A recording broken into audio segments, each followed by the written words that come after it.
Good afternoon, everyone, and welcome to the webinar, An Introduction to the Urban Resilience Project for Planet Forward. I'm Jen Hawes, Partnership Manager at Island Press, and I'm very pleased to bring you this collaborative webinar experience today.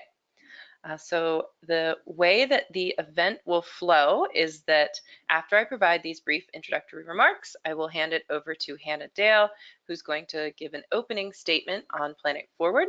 Then Hannah will invite Kyler and Laurie to present a brief presentation on the Urban Resilience Project. And after that, I will open it up into a moderated question and answer period. Because we have such an intimately sized audience today, we are strongly encouraging you to ask your questions. Ask as many as you'd like. You can submit your questions through the questions box in the panel, the GoToWebinar panel on your screen. Or if you raise your hand, I can unmute you. I can attempt to unmute you, and then you can ask your question out loud.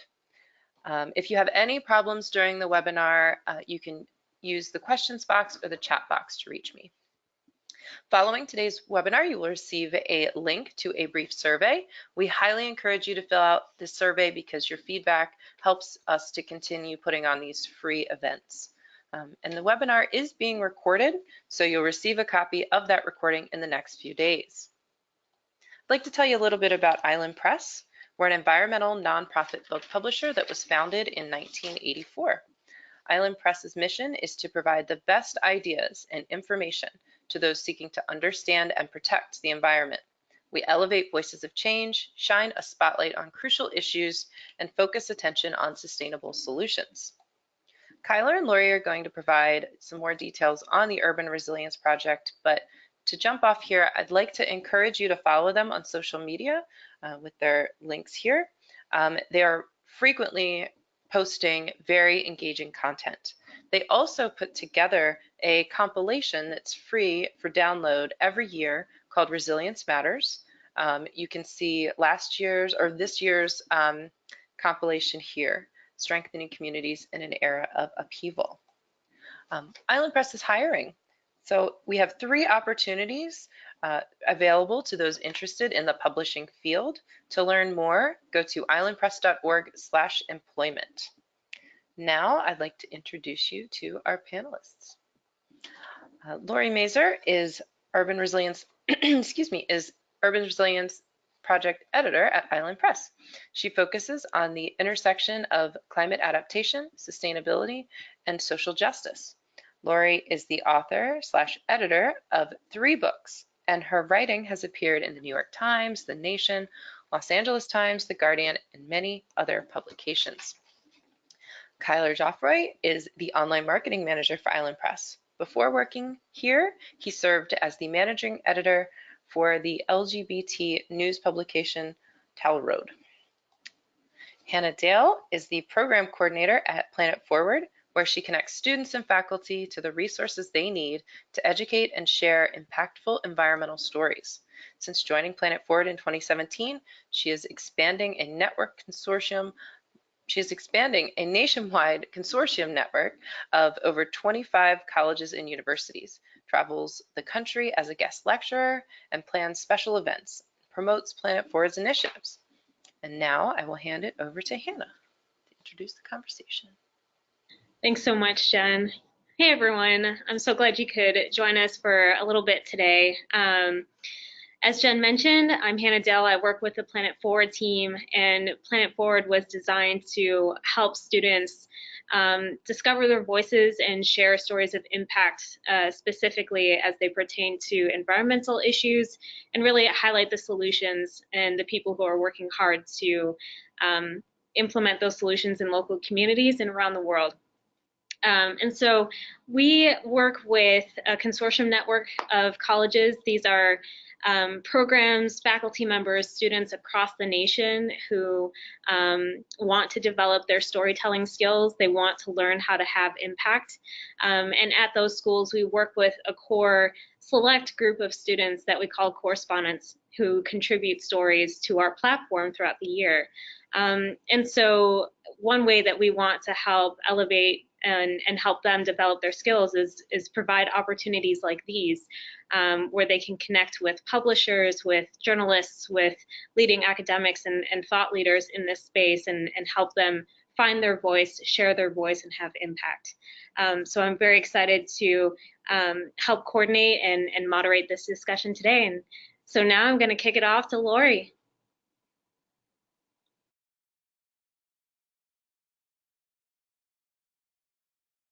Laurie, we can't hear you. Oh, sorry about that. Can you hear me now? Yes.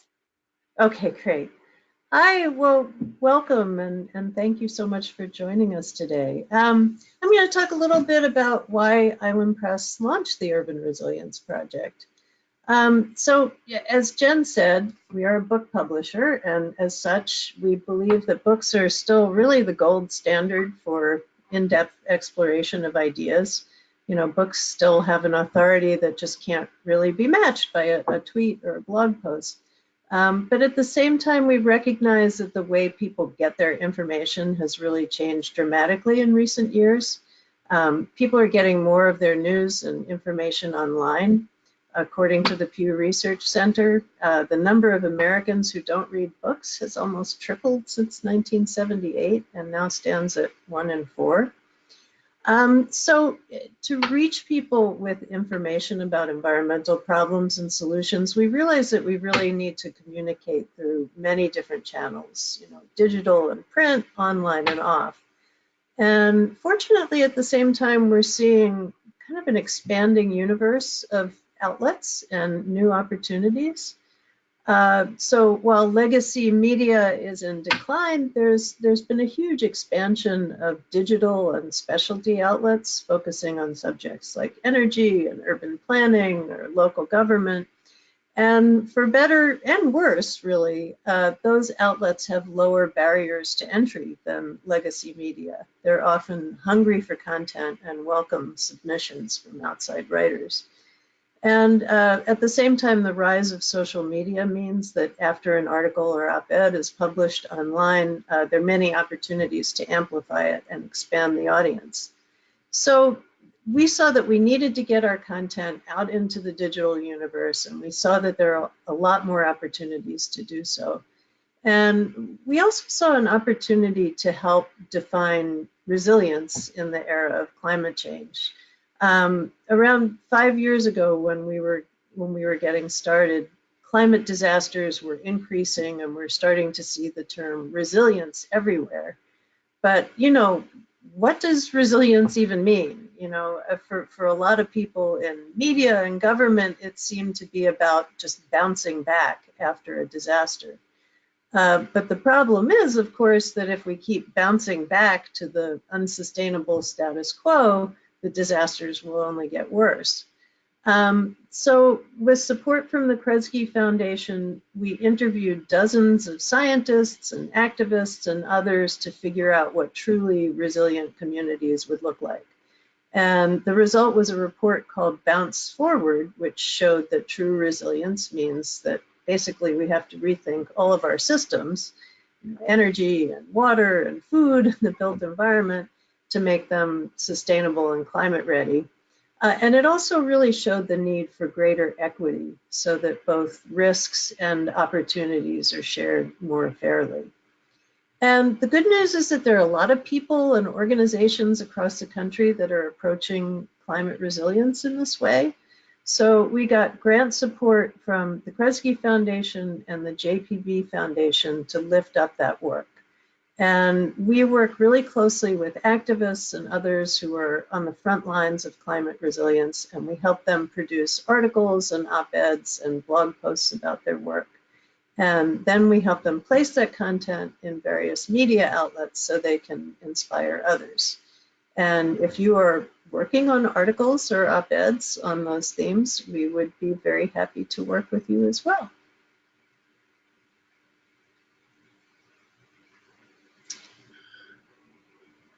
Okay, and I can dive in. Can you all hear me? Yep. Okay.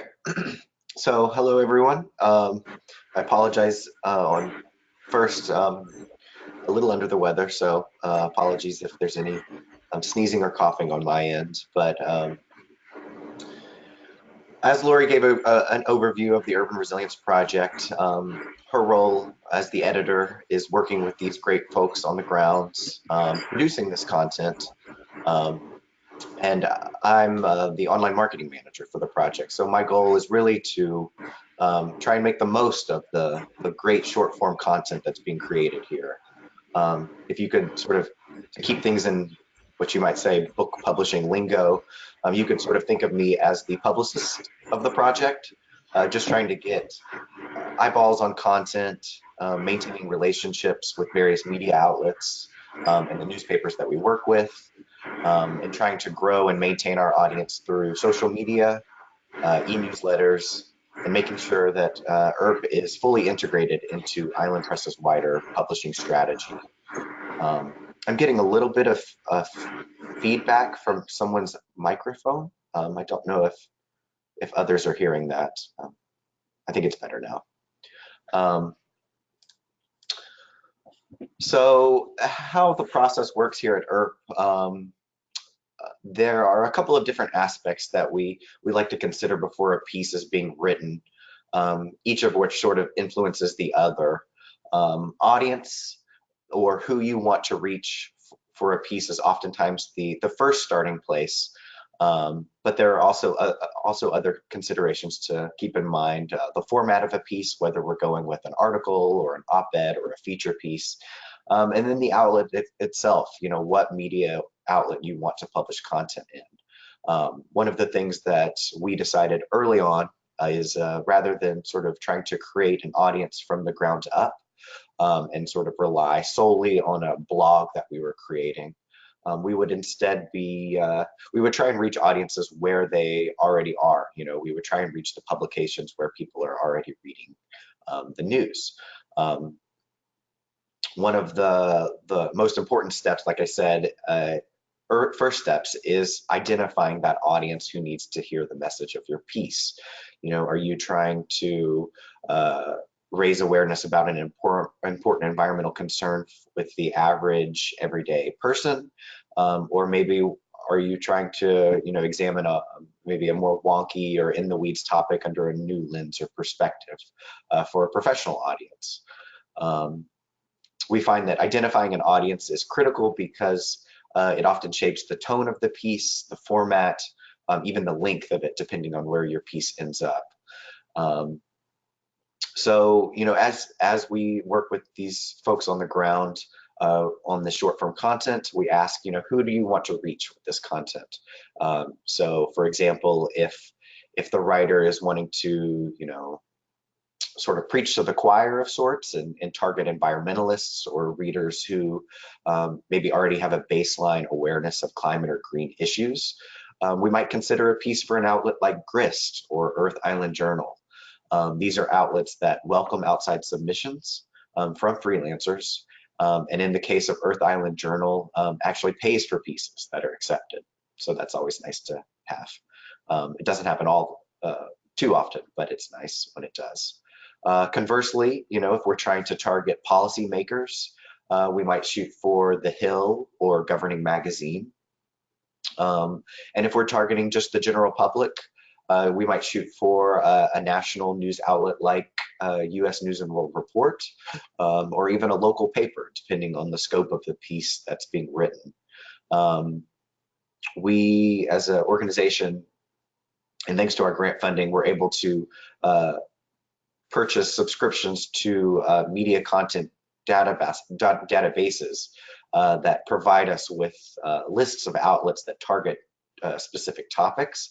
One of the softwares that we use is called Cision, but they actually put out free lists online of sort of the top 10 outlets on particular topics. So if you're ever interested if you ever know what audience you're trying to reach, but you're not sure of what the outlets that people who are interested in those issues are covering, you can usually find it just by using Cision's online services and just Googling that. But each of these outlets has its own preferred formatting, as you might guess. Some prefer op-eds, some prefer articles, and they also have their preferred length of pieces. You know, we work everywhere from very small, compact op-eds of 550 word length to much larger long form pieces, deep dives into topics that can run upwards of 1,500 to 2,000 words, and sometimes even more than that.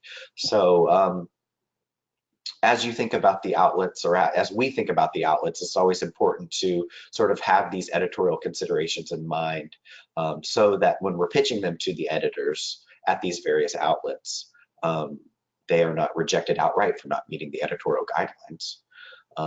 And we've found, or I found, that typically the info on a media outlet's about or contact section is where we can find the information about what they like best about a piece.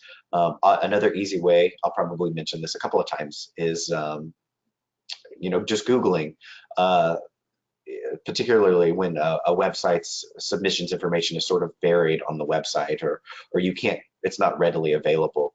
Googling the name of the outlet and submissions guidelines in quotation marks, or even just submissions, if you're unsure. And if you're still having questions about these outlets as you're pitching to the various outlets, another way that we work is, you know, just emailing an editor or going through the general contact information submissions form. But we wanted to highlight a couple of different pieces that we've published in the past, just to give you a better sense of sort of how we worked here at the Urban Resilience Project, and how a piece goes from the sort of idea stage in someone's mind, goes from that, we work on it through the editorial process, we pitch it to a particular outlet, and then it's published. So we wanted to give a couple of examples of how that process has worked. And so these are 3 different pieces that we've published in the past. You can see one of them, this Green New Deal means power to the people. 2 of these images are from that. But I thought maybe Laurie could provide a bit of background on how these stories came to us, and how the authors approached us about writing these stories, and how it was working with them, just to give a better sense of the URB process.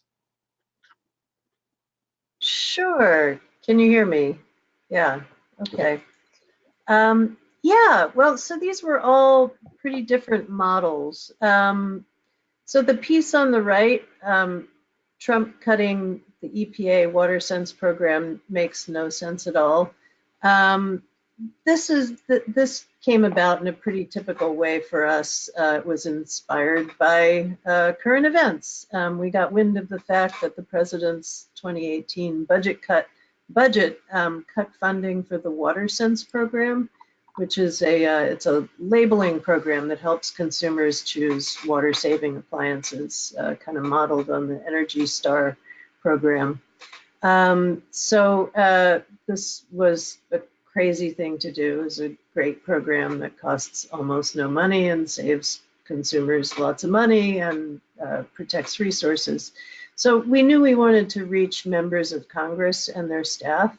The idea came to us from an advocate from, I'm forgetting her name, Marianne Dixon. Yeah. And so things were moving quickly. We worked, we put this together literally overnight. We knew that we wanted to reach members of Congress and their staff, so we targeted the Hill, which is widely read by those folks. And, of course, as Kyler was saying, we tailored the op-ed to the Hill's style and word length guidelines. So we drafted it. A typical process on the editorial side is somebody comes to me with an idea. We often go back and forth with the draft. Sometimes the author will produce a draft and I'll edit it.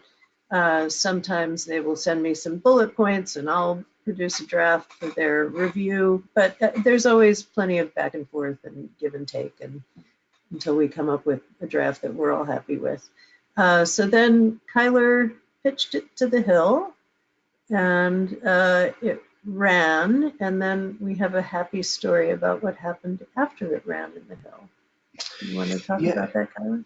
sure. Yeah. So, it's always pitching these, we always have hopes of reaching the target audience. In this case, Mary was trying to reach policymakers, but sort of knowing concretely whether or not you reach uh, policymakers can be a challenge. But in this case, we actually found that after this Hill op-ed was published, it was read into the congressional record by a representative out of California, Representative Jared Huffman. He submitted this to the congressional record as an important op-ed and sort of making all of the cases that he would have wanted to make fighting against this program's cutting.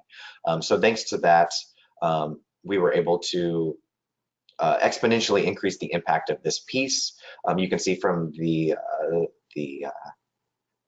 screenshot that it was shared a number of times on social media, 326 when this screenshot was captured. And we were actually able to reach out to Representative Huffman and introduce ourselves in the program that we work on. And thanks to that, we actually created a pretty interesting relationship between his office and the Urban Resilience Project. In the year since that piece has been published, we've actually been able to host a number of events on the Hill with his office, where we've been able to feature Island Press authors and other environmental activists at various speaking engagements, because we're working with these on the ground individuals who are experts on these topics.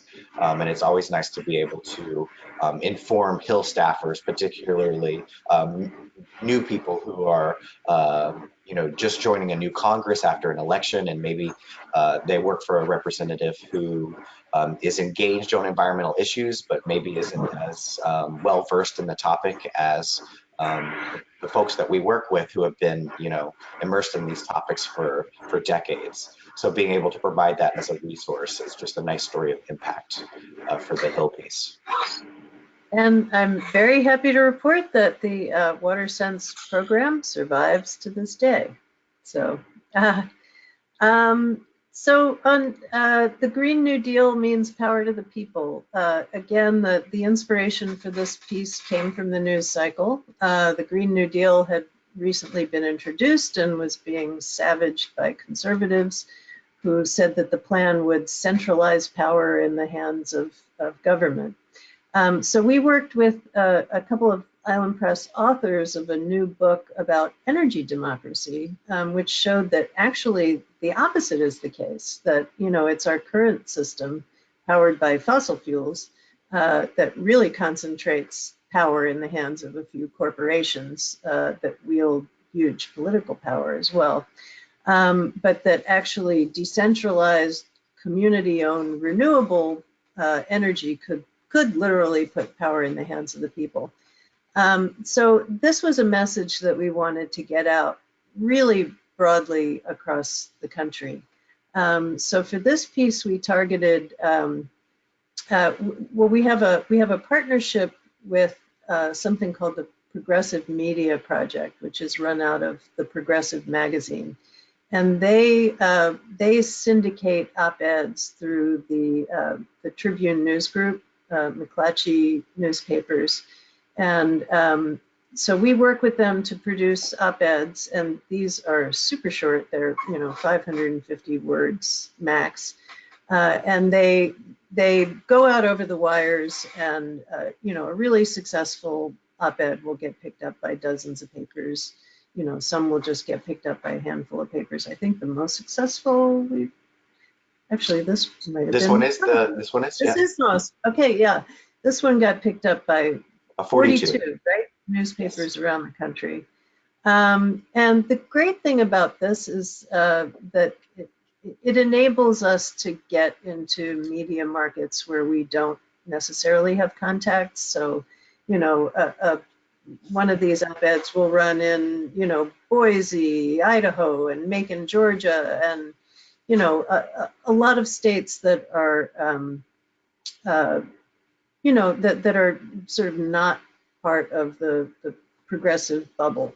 So it enables us to get these messages out more broadly. And it's been interesting, you know, we've done a number of op-eds through this channel, and we've learned a lot about how to frame them. And I think this op-ed really shows that you can do op-eds that are, you know, that are very progressive. This one certainly is, but it's really important to kind of watch your language. So we're very careful, you know, working with the authors to sort of scrub the op-eds of, you know, lefty jargon or anything that might be off-putting to, you know, to readers who come from a different worldview. But we've been really encouraged that we've been able to place a lot of op-eds, and they've done really well. So, you know, the ideas actually have a lot of uptake, but you do have to be very careful about the language you use so that it doesn't turn readers and editors off. And the final example we have, leave no worker behind. This is a pretty different model for us. It's this is a more conventional journalistic piece. I think it's a 3,000 word story by an author named Samantha Harvey, she's a very talented, thoughtful author. And this one, as for many sort of longer thought pieces like this, it began with a pitch.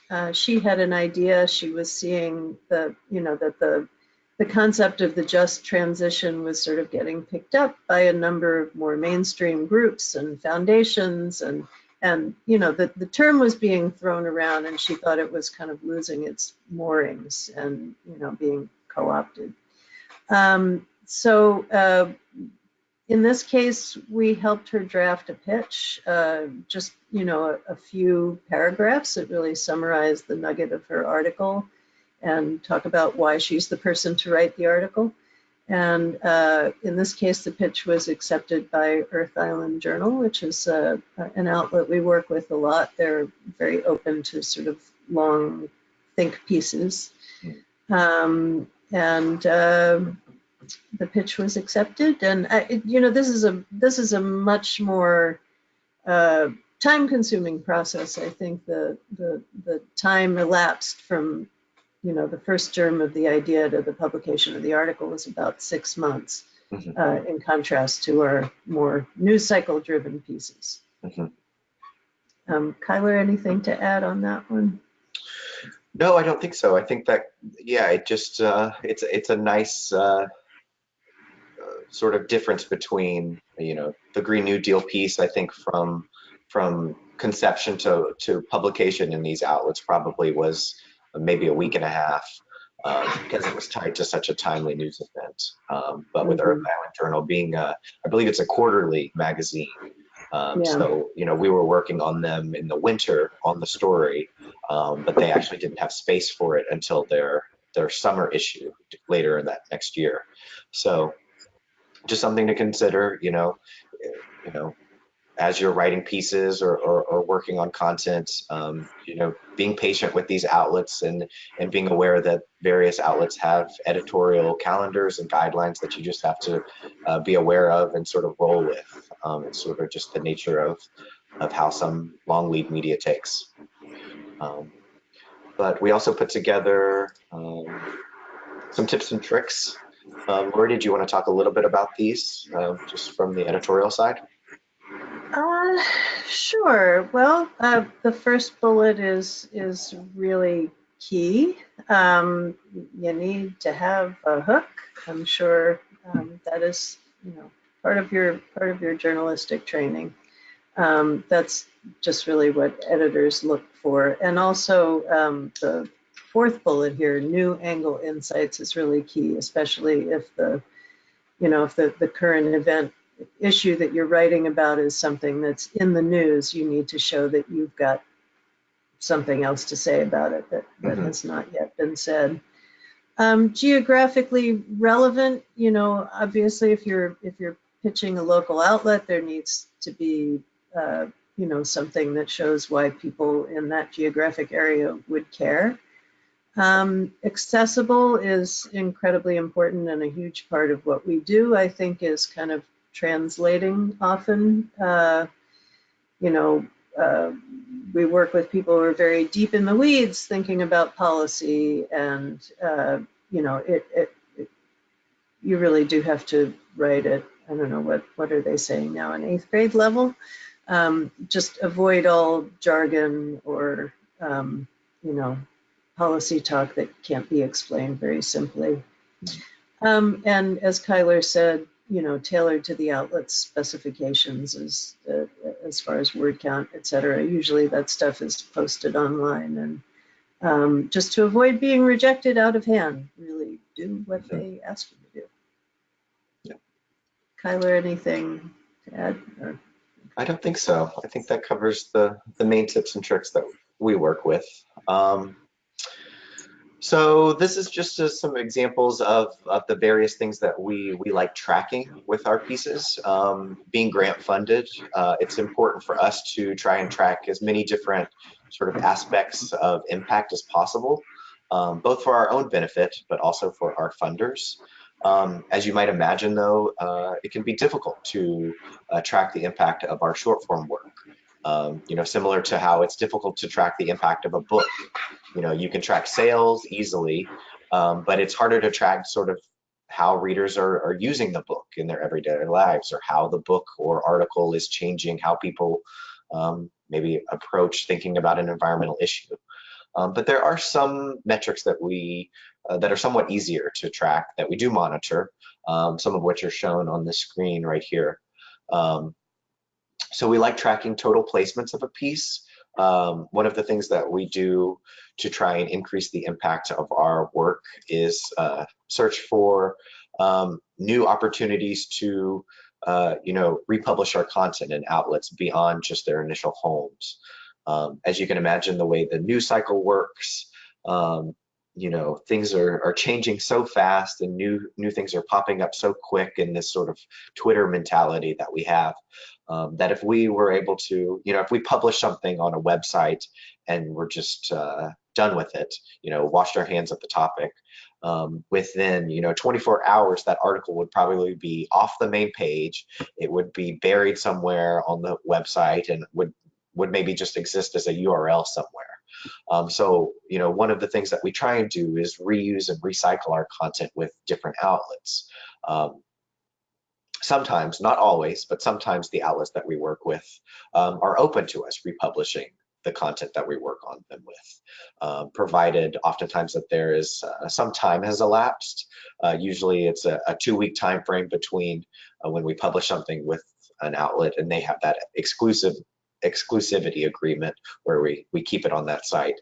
But after those 2 weeks, we can oftentimes send those pieces to additional outlets, as long as we're, of course, providing proper attribution, where we mentioned that the article originally published in whatever outlet that we published it in. So we do try and find different outlets and audiences to just increase our impact. So, you know, perhaps we targeted environmentalists in the first round, the first outlet that we published the content in, but maybe the author also thinks that it's a topic that could be of interest to general readers. So we might target somewhere else and publish it elsewhere at a later date. You know, in that way we can reuse and recycle this content, increasing our readership and hopefully increasing our impact. One outlet I did want to mention that we do quite a lot of republishing content on is resilience.org, which is run by the Post-Carbon Institute. It's an outlet that I encourage all of you to have on your radars, because it's an outlet that we've actually worked on the past with Planet Forward Fellows republishing content on that platform. They have a pretty wide variety of environmental topics that they're interested in, and they have a pretty straightforward and seamless submissions process toward getting republished content on that outlet. And last I checked, their readership is over 60,000 readers averages. So it's a nice way to just get extra readers to whatever content that you're producing. And if there's anyone in the audience that wants more information about resilience.org or how to submit content there, I'd be happy to provide it. But some of the other things that we like tracking are an outlet's potential reach. It's another way of saying sort of the circulation size or the audience size of the outlet. Again, these are metrics are provided to us through some of the platforms that we purchase. Cision is one of them. But you can oftentimes find this information either on the site's about page, whatever site you're looking at. You can maybe ask the editor of the site for how big their reach is, checking to see how many Twitter followers they have is a quick look. But they also, if they have any ad kits for media ads, oftentimes they will provide circulation size in those as well. You can see in the top right corner, the advertising value equivalency is another little fun metric that we like tracking. This is an estimate of the publicity value of the content being published on an outlet. So for example, with the Hill WaterSense op-ed that we talked about earlier, if we were, let's say we were a nonprofit or a company and we want to create some sponsored content or paid advertising in the Hill about the WaterSense program, fighting against the closure, the Hill would get back to us with an estimate for the cost of putting those ads on the Hill's website or producing that sponsored content. So this is the value of that content that we are able to provide. It's a good measure of the value that we're bringing to the individuals and nonprofits that we work with, and just letting them know that, rather than spending this much money to generate this content, we're able to provide it to them for free through the creation of the short form content.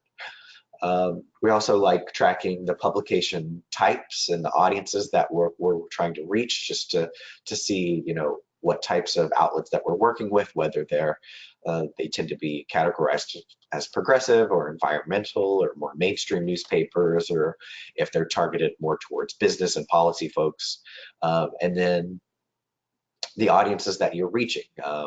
The vast majority of the pieces that we're publishing are geared towards a general readership. Like Laurie said, we're trying to excise any jargony text or in the weeds sort of language, but occasionally we'll get a piece from an academic or someone who's really in the weeds on a professional level, and they want to target an outlet that speaks to people who are, really enmeshed in these topics on a professional level. So we'll target those occasionally.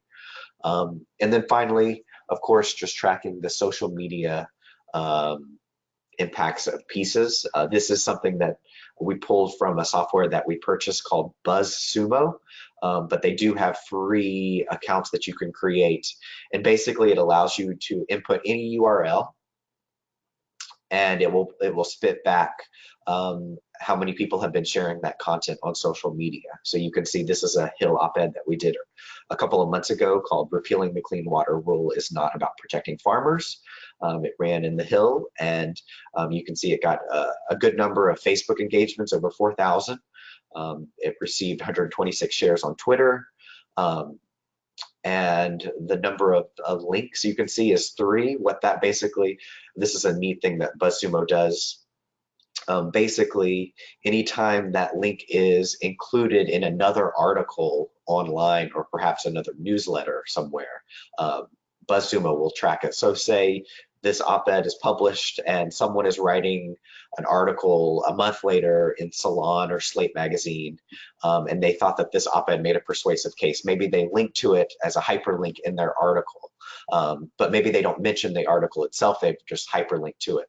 With this software, it's actually able to track those mentions on various articles. And it also tracks, like I mentioned, let's say an organization is compiling important op-eds on the Clean Water Rule and has it as a news roundup in their e-newsletter. If that newsletter is posted somewhere online, we're able to track that through this BuzzSumo software.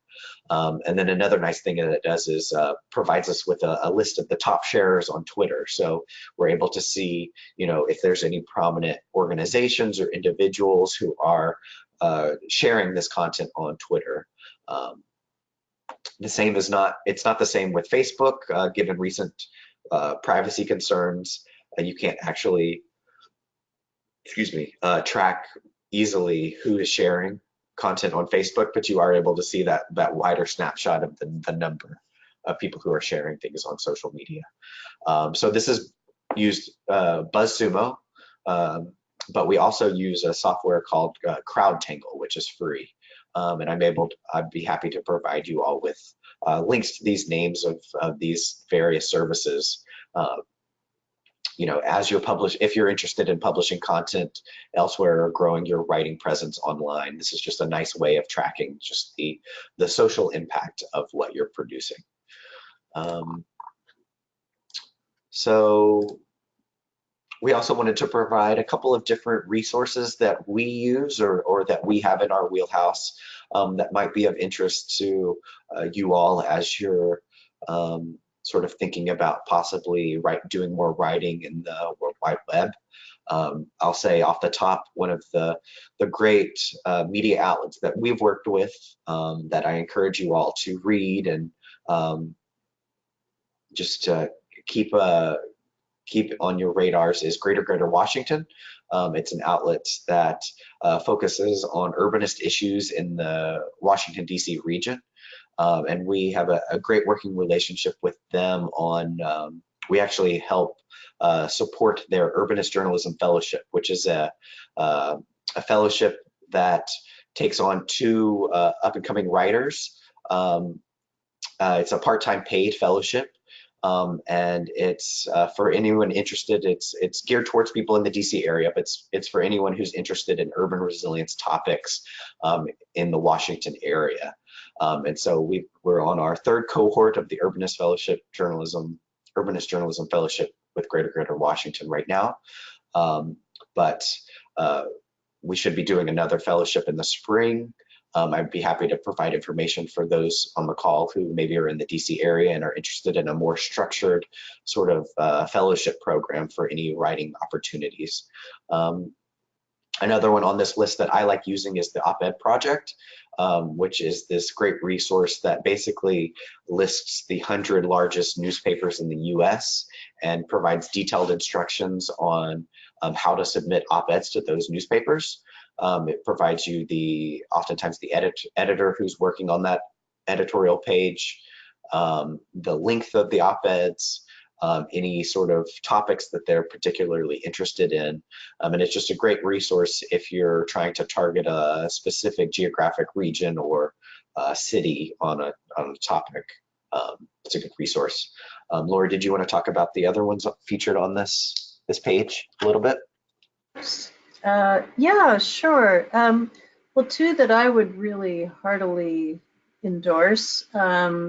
SEJ, the Society of Environmental Journalists, if you can get yourself to one of their conferences, it's a great experience. They're huge conferences, but a great way to connect with other writers, editors, experts. It's just a gold mine of story ideas and contacts. I think they are meeting next year in Boise, Idaho, if I'm not mistaken.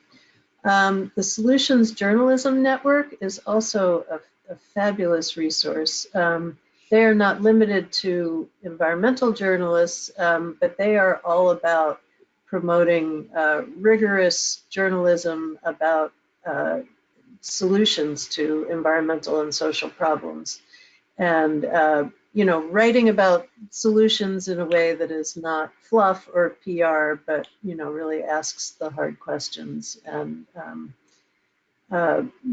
they have a lot of great resources. They put on an incredible conference every year, which again, if you can get yourself to, I highly recommend. They also have a lot of online resources. They do regular webinars. They have sort of local meetups for journalists, and they have a fund for freelancers as well, which is certainly something to look into. What else is on this list? Oh, the Open Notebook I put on the list because they have a pitch database, which is just an incredible resource. You can go online and see successful pitches to that are organized by topic and outlet. So if you're, if you want to pitch, Earth Island Journal or The Atlantic, you can go see pitches that made the cut. It's really helpful and inspiring. I do really want to make sure that we have time to answer some questions, so maybe we should stop talking. Sure. All right, thank you guys both so much. I know here at Planet Forward, we like to encourage our students to get to know their audience very well. And I think having this information as they approach their stories, as they think about who they want to communicate to, I think this is a really powerful tool for them. We do have a question from Max Sano. Max is a student at Franklin and Marshall College.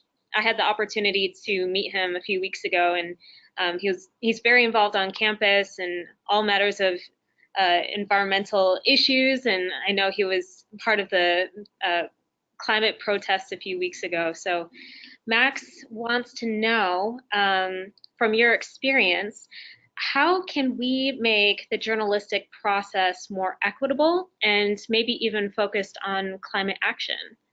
If either of you guys want to take a crack at that. Well, we're on the same team, Max. That's exactly what we're trying to do, it is, as far as making it more equitable, a big part of what we try to do is lift up voices that are not currently part of the conversation, including people from communities that are really on the front lines of dealing with climate change, small activist groups that don't have communications staff and don't have media contacts. I know we're trying to figure it out by by working with those folks, and we would be delighted to take your recommendations of people to work with, and would love to talk with you more about that. And as far as reporting more on climate action, I completely agree with you that that's vitally needed, and that's part of my attraction to the Solutions Journalism Network, is figuring out how to write about those solutions in a way that really honors the gravity of the problem, but also just sort of expands people's vision of what we can do. Mm-hmm. So I don't know if that answers your question, but we're asking the same questions, and we're all trying to figure it out. Yeah, and I will say, I think as we've seen sort of a stagnant federal response to any climate action, a lot of the solutions are coming from the state and local and city level. So, to the extent that we can position ourselves as an important resource for those individuals who are working in these communities and cities, it's a great tool. I think one of the recent pieces that we worked on that got a big traction was Laurie wrote a piece on the urban heat island effect in Montana, of all places. And it just highlighted some of the local solutions that were being, I think Missoula was the city that we featured in the piece. But it was just a great piece that got a lot of traction because it was such a, what you might consider an unusual, not many people are writing about what's happening in Montana in terms of heat issues, but there are some great solutions that are taking place there. So anytime that you can sort of uncover these uncommon solutions in underrepresented places editors really respond to that for the outlets that we work with. Great, thanks so much. We still have a few minutes left. If any of you on the webinar have any questions whatsoever, please feel free to jump in the questions sidebar in your GoToWebinar control panel. But starting with Laurie, I know here at Planet Forward, we often advise our graduating students to start at local papers or news stations to kind of learn the ropes outside of the classroom. So from the partners that you guys have worked with to place stories, would you say that there's a difference in what local publications look for in a story versus something that might have a broader reach?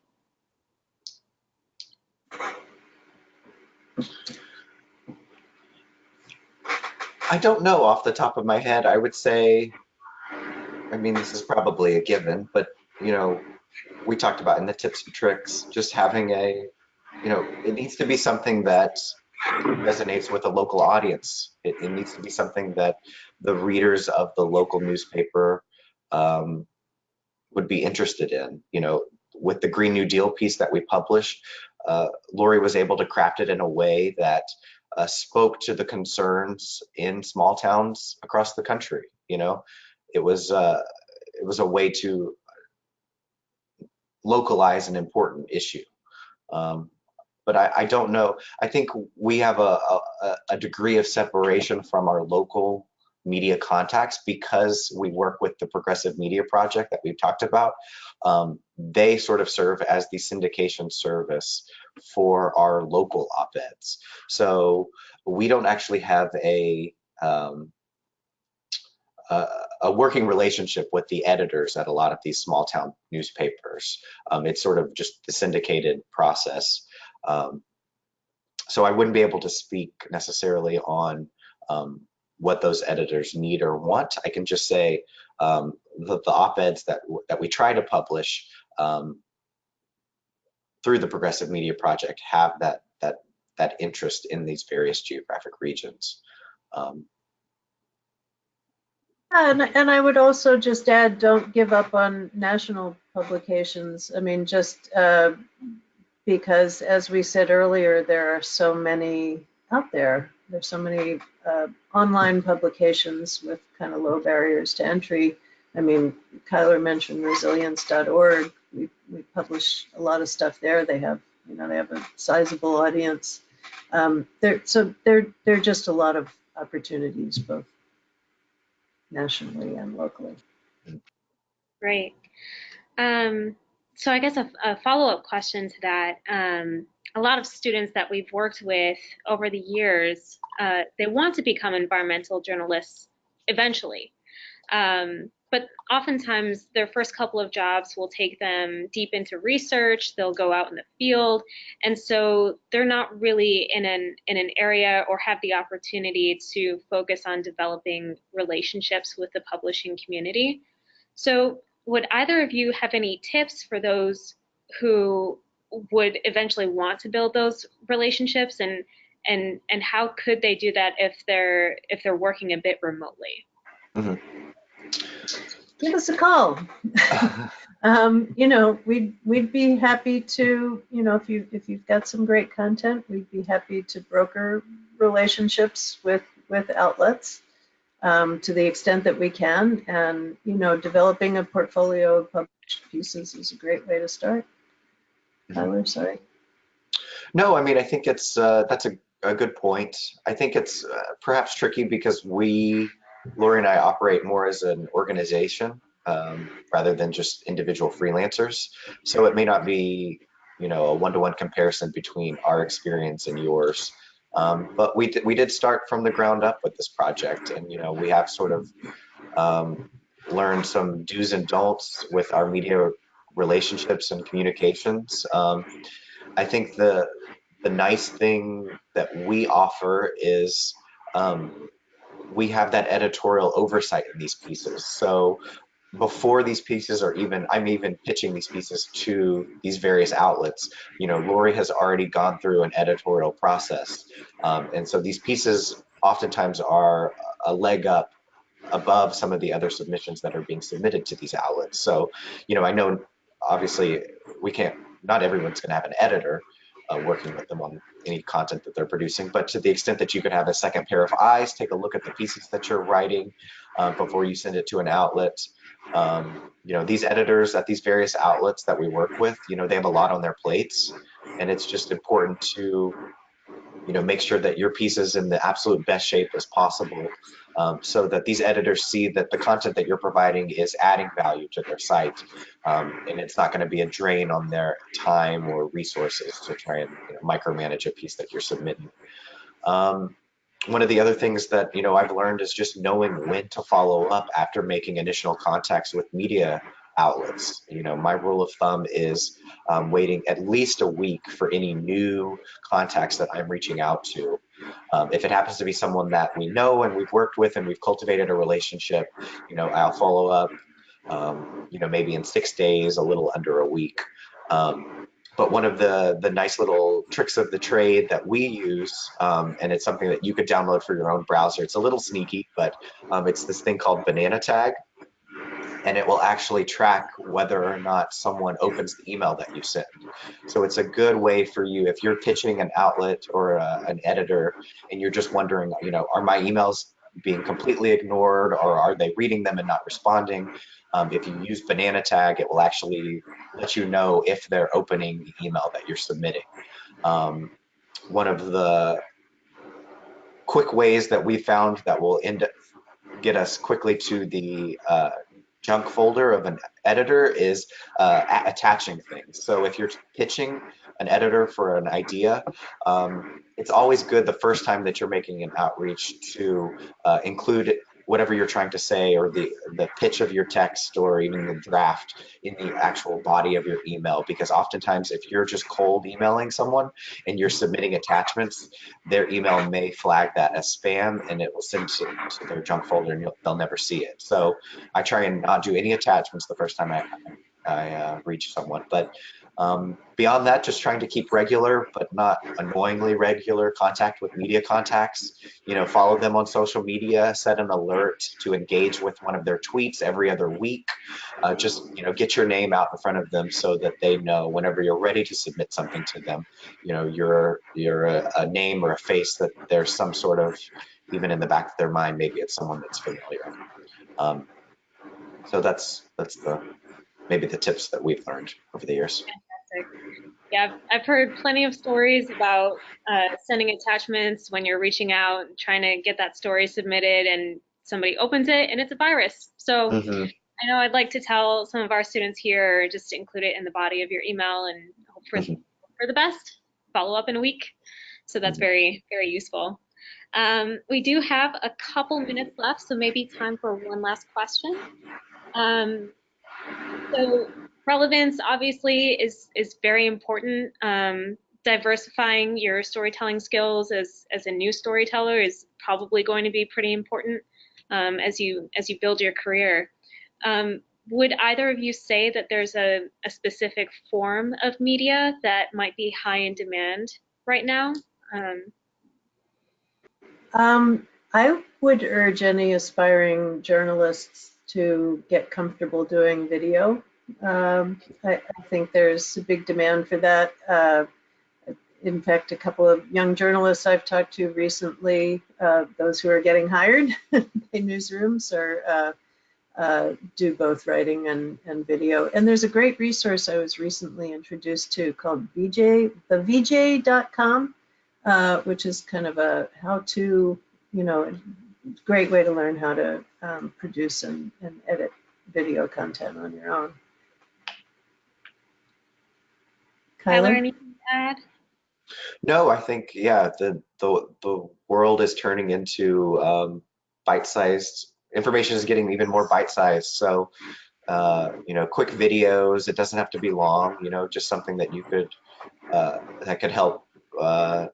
Flesh out any of the short-form pieces that you're writing, or articles, or topics that you're interested in.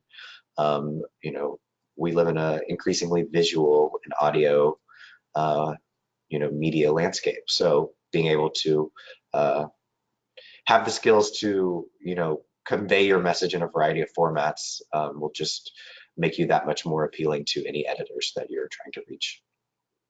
Awesome.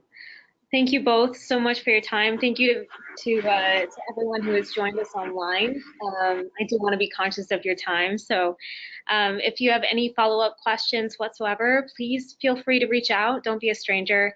You can contact me at Hannah, HANNAH, at planetforward.org. We like to keep it easy. Thanks once again, everyone. Have a wonderful weekend and happy Thanksgiving. Thanks, everyone. Thank you.